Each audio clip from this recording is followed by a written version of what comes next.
Reliance company के chairman एक family council यानी पारिवारिक परिषद बनाने जा रहे हैं ताकि उनके कारोबार को अगली पीढ़ी तक आसानी से ट्रांसफर किया जा सके।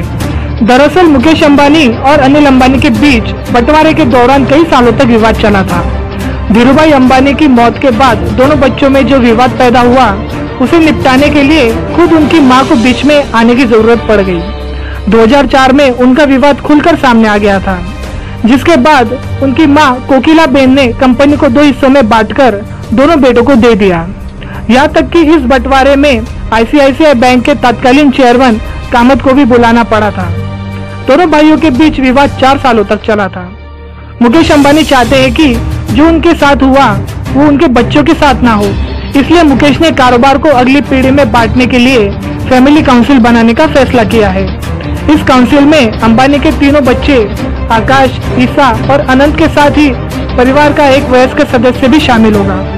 इसके अलावा कोई बाहरी सदस्य भी इस काउंसिल में शामिल हो सकता है, जो मेंटर और एडवाइजर की तरह काम करेगा।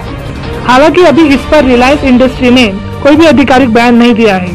आने वाले समय में रिलायंस इंडस्ट्रीज की कमान मुकेश अंबानी के बच्चों के हाथ में होगी। हो सकता है कि अगले साल के अंत तक मुकेश अंबानी अपने बिजनेस एम्पायर का उत्तराधिकारी भी तय कर लेंगे। तो आगे उत्तराधिकारी के लिए किसी तरह का विवाद होने पर इस काउंसिल के द्वारा रास्ता निकाला जाएगा और सहज ट्रांसफर की कोशिश सफल हो सकती है। ये काउंसिल कोई भी फैसला लेने में अहम भूमिका निभाएगी। काउंसिल के जरिए परिवार और बिजनेस दोनों से जुड़े अहम फैसले लिए जा सकेंगे। इस काउंसिल को बनाने के पीछे मुकेश अंबानी का मकसद है कि उनके परिवार को रिलायंस की 80 अरब डॉलर की संपत्ति को लेकर साफ तस्वीर दिखे, जिससे आगे चल के बंटवारे में कोई विवाद ना हो।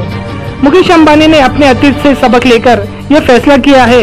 धीरूभाई अंबानी के नेतृत्व में 80 और 90 का दशक बहुत शानदार रहा, लेकिन 2002 में धीरूभाई अंबानी की मौत के बाद सब कुछ बिगड़ने लगा। दोनों भाइयों में विवाद हो गया और बिजनेस बांटना पड़ा। अनिल अंबानी के हिस्से में आई कम्युनिकेशन, पावर और कैपिटल का बिजनेस, जबकि मुकेश अंबानी को मिला रिलायंस इंडस्ट्रीज का बिजनेस। बिजनेस के बंटवारे को लेकर दोनों भाइयों के बीच काफी विवाद हुआ था। इसको ध्यान में रखते हुए मुकेश अंबानी अब काफी सतर्कता बरतते हुए चल रहे हैं।